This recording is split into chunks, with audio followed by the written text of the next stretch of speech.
Olá a todos, em condições normais não estaríamos aqui, estaríamos certamente aí em Melgaço a partilhar os 25 anos da festa do vinho Alvarinho e do fumeiro de Melgaço. Dadas as condicionantes atuais, não nos resta alternativa senão, Luís, estamos aqui, mas vamos estar bem acompanhados porque vamos ter um quarteto que depois se tornará num quinteto de grandes vinhos alvarinhos de uma região, ou melhor, de uma sub-região, que é particularmente especial em país. É verdade. De facto, a vantagem do vinho é que não conhece barreiras físicas e, portanto, conseguimos trazer o vinho até nós e, de alguma forma, recriar num ambiente diferente, mas, enfim, melhores dias virão, aquilo que é o fantástico ambiente da grande festa anual do Alvarinho e, portanto, vamos aqui, como dizias e bem, com 4 vinhos, tentar viajar de alguma maneira pelas características diferentes e pelo aquilo que é capaz de mostrar esta grande casta branca portuguesa que tem a sua expressão máxima neste terroir. Exatamente, eu vou começar a servir o primeiro vinho, daqui a pouco já vamos falar sobre ele. Para as pessoas lá em casa nos perceberem melhor o porquê do Alvarinho ser tão especial nesta sub-região, tem muito a ver com solos, tem muito a ver com localização geográfica, tem muito a ver com, no fundo, com o facto da sub-região estar lá no fundo, no vale do chamado Rio Minho, que permite condições únicas para a produção de um vinho com as características de qualquer bom alvarinho. Terroir faz lembrar terreno, mas é muito mais do que isso. São estas circunstâncias que ali existem, desde logo alguma continentalidade, ou seja, ao contrário da esmagadora maioria de produtora de vinhos verdes, a sub-região está protegida por um conjunto de serranias que permite de facto que o clima seja mais continental, há uma menos influência do Atlântico, com tudo o que isso quer dizer, há uma precipitação que é uma precipitação também menor do que na zona mais litoral da região dos vinhos verdes e, portanto, o Alvarinho encontra aí de facto um terroir propício a desenvolver-se de uma determinada maneira mais singular e, portanto, é essa singularidade seguramente que vamos encontrar agora ao longo da prova destes vinhos que vamos fazer. E há também outra componente que é importante, nós temos aqui à nossa volta o granito, não é o granito de Melgaço, mas de facto o solo granítico acaba por ser também bastante importante para conferir esta dose, muitas vezes, de grande frescura e de boa acidez que os vinhos alvarinhos habitualmente costumam ter.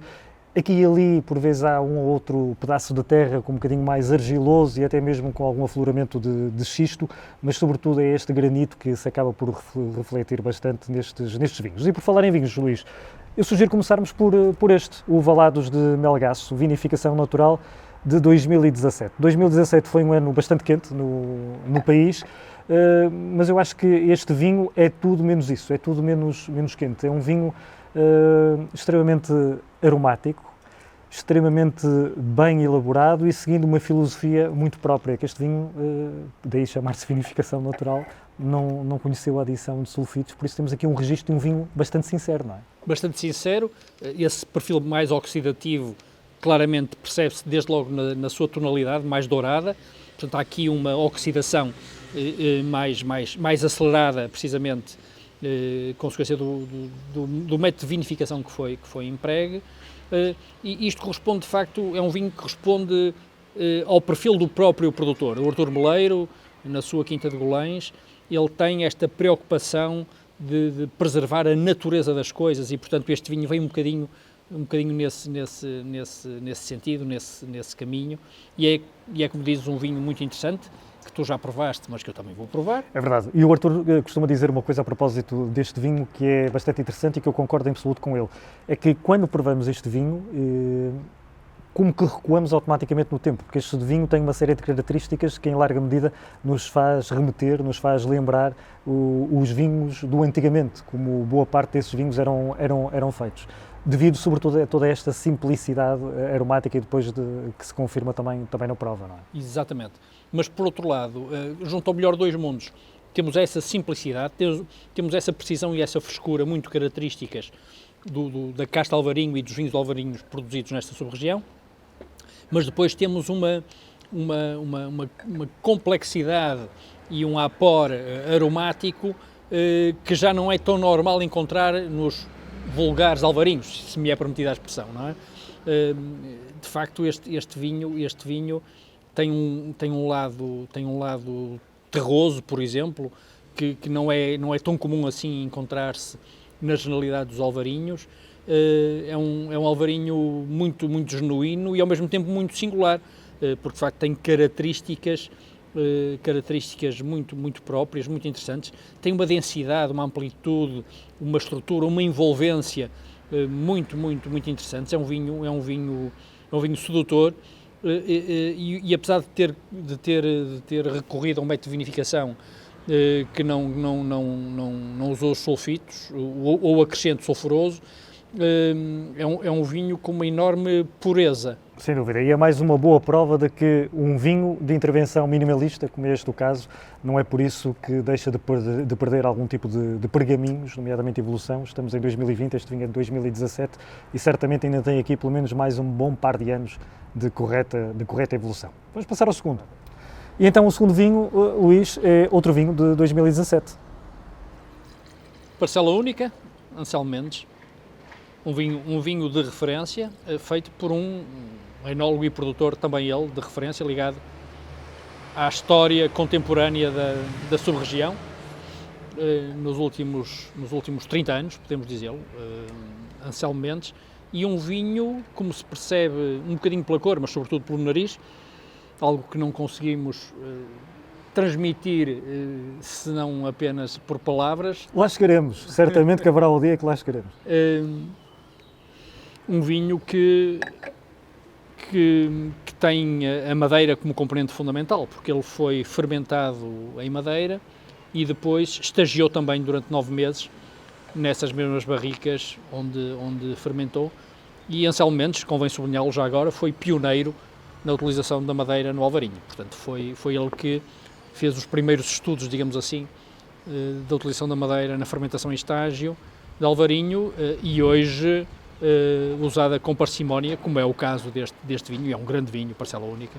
De facto, a madeira pode acrescentar algumas coisas ao alvarinho, quando se poderia pensar que, dada a pureza da casta, poderia somente prejudicar. Não. Há caminho para juntar o alvarinho à madeira, ao estágio em madeira, à barrica, e o parcela única é talvez um dos grandes exemplos, se não até um principal exemplo de que isso é perfeitamente possível. Exatamente. O vinho chama-se assim parcela única porque as uvas de alvarinho que lhe estão na base são precisamente de uma única parcela, mas é bastante interessante esse gancho que acabas de atirar para a mesa, Luís, que é da possibilidade ou não de o alvarinho ser estagiado em madeira, porque de facto pode ganhar alguma complexidade e algumas características que de outra forma dificilmente conseguiríamos obter, mas tem que ser também ao mesmo tempo um uso bastante parcimonioso. Para quê? Para não estragar toda a componente aromática e até mesmo de alguma pureza que a própria uva tem. Aliás, o alvarinho é uma casta branca absolutamente excepcional, sob vários pontos de vista, porque tem também uma grande dose de plasticidade. Para além de tudo aquilo, da capacidade de longevidade, e haverá daqui a pouco vinhos que também o vão comprovar, que tem, para além de toda a componente de bom emparelhamento gastronómico, é uma casta que, dependendo da vinificação e dependendo da forma como é pensado o vinho, dependendo até mesmo do momento de colheita, mais verde ou ligeiramente mais maduro, pode ser um vinho só extremamente aromático e relativamente, entre aspas, leve, não muito levezinho, mas com alguma leveza, como pode ser algo muito mais complexo, independentemente de passar ou não por madeira. Mas, de facto, é uma casta que obriga, quando é trabalhada com madeira, a haver bastante cuidado em termos enológicos, e o Anselmo sabe fazer isto muito bem. Tu tocaste aí 2 pontos essenciais, de facto. A utilização da madeira no alvarinho tem que ser feita com conta, peso e medida, e já agora com muito know-how, com muita sabedoria, e Anselmo Mendes é, desse ponto de vista, um repositório de sabedoria no fazer vinho e particularmente no fazer alvarinho. E o outro aspecto, que é a plasticidade da casta. Esta casta é tão extraordinária que ela consegue ser extremamente plástica, adequa-se e tem cambiantes e variáveis imensas, mas sem nunca perder a sua identidade. É algo de extraordinário. O alvarinho consegue, de facto, ser uma casta imensamente plástica, moldável, digamos assim, mas ao mesmo tempo nunca perde a sua identidade, embora seja capaz de vestir diferentes roupagens. E é uma casta que atinge esse justo equilíbrio entre a identidade e a plasticidade, de uma forma única, já agora para glosar também com o nome do próprio vinho que temos aqui, de uma forma única no reino das castas brancas portuguesas. Exatamente, e este é um alvarinho de 2017 e aposto contigo, Luís, e aposto com todos vocês que nos estão a ver algures em Melgaço ou noutra qualquer parte do mundo, que se provarmos este mesmo vinho daqui por 10 anos, em 2027, ou seja, 10 anos depois da colheita do vinho, certamente este vinho estará diferente, mas continuará a ser um grande alvarinho porque tem toda a atenção, toda a frescura, toda a acidez, toda a complexidade que certamente o vão deixar evoluir muito bem ao longo da próxima década. Um vinho fantástico, de facto. Luís, como terceiro vinho, temos um vinho que de alguma forma pode representar a tua calvície, ou parte dela, mas também o início da minha séria calvície. O nome é Jurássico, é um vinho da Quinta do Regueiro, do Paulo Cerdeira Rodrigues, um dos produtores que nos últimos anos mais tem dado nas vistas. E tal como não tem nada a ver com a minha calvície, também não tem nada a ver com o Steven Spielberg, como o nome poderia induzir, não é? Mas é um projeto interessantíssimo e tu foste um privilegiado, porque creio ter sido dos primeiros a ter oportunidade de assistir ao nascimento deste projeto. Exatamente.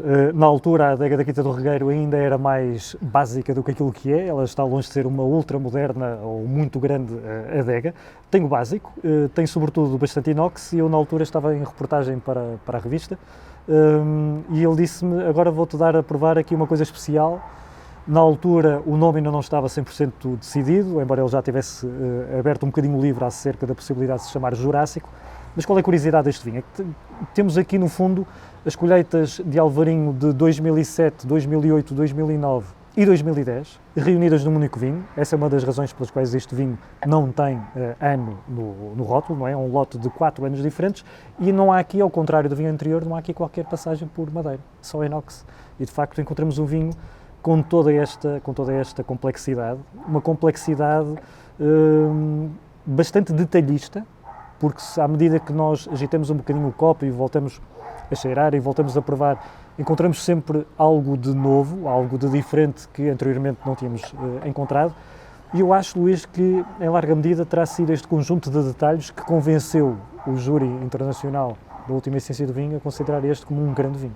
Precisamente. Foi, aliás, escolhido como o grande vinho branco da prova e isso é muito significativo. Podemos pensar que este vinho, sendo um vinho especial, agradaria sobretudo a conhecedores e a pessoas que já acompanham, digamos assim, a própria região e os vinhos e a sua história recente. Este vinho é peculiar e, portanto, agradaria também a consumidores peculiares, mas não. Foi conquista absoluta.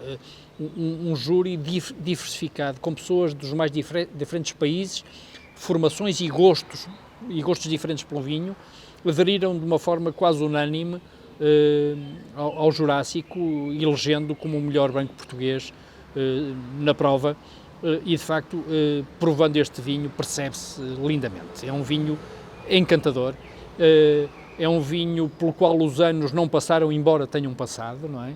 É um vinho que mantém, para além daquilo que referiste, consegue manter a pureza, a clareza, a frescura, a identidade do alvarinho, a tal identidade que não se perde apesar da plasticidade da casta, neste caso trabalhada com base no passar dos anos, no passar do tempo, colheitas, como bem sublinhavas, 2007, 2008, 2009, 2010, já estamos quase há 15 anos de distância da mais antiga colheita que faz parte deste blend, deste lote, e é um vinho que alia de uma forma extraordinária a complexidade, à simplicidade, a frescura, à dimensão. É um vinho profundamente sedutor e é uma recriação do alvarinho ao mais alto nível e é um exemplo fantástico daquilo que esta sub-região e esta casta são capazes de fazer. E eu pessoalmente devo confessar-te que aquilo que mais gosto neste vinho, quando provo, é aquela tensão final que parece quase eletricidade pura que muitos dos alvarinhos conseguem ter, esta sensação absolutamente mineral que o vinho nos acaba por transmitir, é no fundo essa vibração no derradeiro momento, aquela característica que eu mais aprecio neste vinho. Exatamente. Mais do que persistência, este vinho entra pelo retronasal, fica ali de uma forma incisiva, de uma forma mineral, de uma forma mineral no sentido metálico, no sentido da persistência com profundidade. É um vinho, de facto, extraordinário. Este final de boca é o creme de la creme, não é? É o creme de la creme. O savoir-faire, há pouco estamos a falar do terroir, continuamos os francesinhos, o creme de la creme e o savoir-faire das pessoas que fazem vinhos como este. Vamos ao quarto vinho. Estamos a colocar no copo um vinho de 2013. Já tem praticamente 7 anos, é o Soalheiro Alvarinho Primeiras Vinhas, e é um vinho que, reparem só, ainda está com esta cor bem brilhante no copo. É verdade, a cor não indicia nada, que já estamos perante um Alvarinho 2013, grande vinho, cabeça de cartaz do projeto Quinta do Soalheiro, do Luís Cerdeira, da sua irmã, um projeto referencial, de facto, na sub-região, tem feito muito pela projeção da sub-região e pela afirmação da qualidade dos vinhos aqui produzidos, e uma região qualquer, uma sub-região qualquer tem que ter marcas fortes. E Soalheiro é indiscutivelmente uma marca forte. É a primeira marca de vinho alvarinho surgida em Melgaço, um projeto que começou por volta de 1974, salvo erro. Como marca propriamente dita foi em 1982. É um projeto de família que tem conhecido uma evolução bastante significativa ao longo de todos estes anos. Este vinho, as primeiras vinhas, no fundo, são algumas das vinhas mais antigas, que são engarrafadas neste Primeiras Vinhas, daí o nome, Primeiras Vinhas. E sabes uma coisa, eu há relativamente pouco tempo fui um sortudo, porque tive a oportunidade de provar a primeira edição deste vinho. Fantástico. O Primeiras Vinhas de 2006. E o vinho estava absolutamente excepcional e tinha uma característica que é bastante também comum encontrarmos nos alvarinhos que melhor conseguem evoluir, que são aqueles traços mais melados, mas não exageradamente melados, apetrolados de alguma forma, quase um certo querosene. De alguma forma, a sensação que muitas vezes temos quando provamos esses alvarinhos mais antigos é quase como se estivéssemos a provar o grande Riesling do mundo. E de facto fiquei bastante surpreendido pela positiva ao ver que esse 2006 estava numa excelente forma, o que pode ser também um excelente indicador para um vinho como este, 2013, também conseguir ainda evoluir dentro da garrafa durante mais uns largos anos. Não é? Claramente. Estava aqui tu a falares e eu no nariz a comprovar o teu discurso, esta componente petrolada, mas não demasiada, ou seja, uma componente química QB muito bem calibrada com as outras componentes da casta. É de facto um vinho sedutor, é um vinho que já tem uma tonalidade dourada, mas não tão intensa como era de supor, num alvarinho já com 7 anos. E continua a ter muita finesse, não é? A forma como ele termina de uma forma afirmativa, mas ao mesmo tempo extremamente delicada, não é? Muito delicada. Ele tem uma acidez que não é vibrante, é uma acidez que está na sua dose QB, para não estragar a elegância do vinho. Às vezes, nos vinhos com mais idade, uma acidez um bocadinho excessiva pode dar conta de alguma elegância. Aqui não, aqui há um equilíbrio perfeito entre a acidez na dose certa, de forma a que possa sobressair a elegância deste vinho. Eu acho que a nota marcante deste vinho é a sua elegância. Concordo contigo. E sabes uma coisa, estou aqui a pensar em harmonização gastronómica, ao mesmo tempo já estou na mente daquilo que amanhã vai acontecer com o chefe Vítor Matos, mas, por exemplo, em termos de harmonização, eu acho que um alvarinho evoluído e com este registro de boa evolução, como é este Primeiras Vinhas de 2013, eu acho que ia muito bem, por exemplo, com algumas sobremesas ou com alguns frutos secos. Inteiramente de acordo. Acho que podemos ousar a ponto de colocar isto em sobremesas, até com alguma componente conventual. Não pode ter uma excessiva doçura, mas pode ter um pouco de doçura. É capaz de ser uma opção interessante. Embora me apetecesse muito agora ter aqui umas ostras ao natural, confesso-te. Seria uma excelente opção, não é? E o próprio produtor, o António Luís, gosta bastante dessa harmonização com os seus vinhos Soalheiro. Luís, é de facto incrível, não estivemos em Melgaço fisicamente, mas estivemos em espírito e estivemos com um bocadinho do Melgaço dentro do copo, não é? Sem dúvida alguma. Foi uma experiência muito interessante, enfim, foi a experiência possível face às circunstâncias, mas é extraordinário como através do vinho nós viajamos com facilidade para todos os locais, e neste caso para os seus locais de origem, Evidentemente que conhecendo-se o terreno como nós conhecemos é mais fácil recriar essa viagem através do copo, mas é extraordinário como eu estava a provar estes vinhos e a conversar contigo e a imaginar-me calcorrear aqueles vinhedos, mas enfim, não há de faltar muito tempo para que voltemos a poder fazê-lo. Certamente que não. Temos aqui um quinto vinho, mas vamos deixar este Alvarinho Chardonnay para o que vai acontecer amanhã com o chefe Vítor Matos, não é? Tchim, tchim. Tchim, tchim. Cheers. Saúde. Saúde.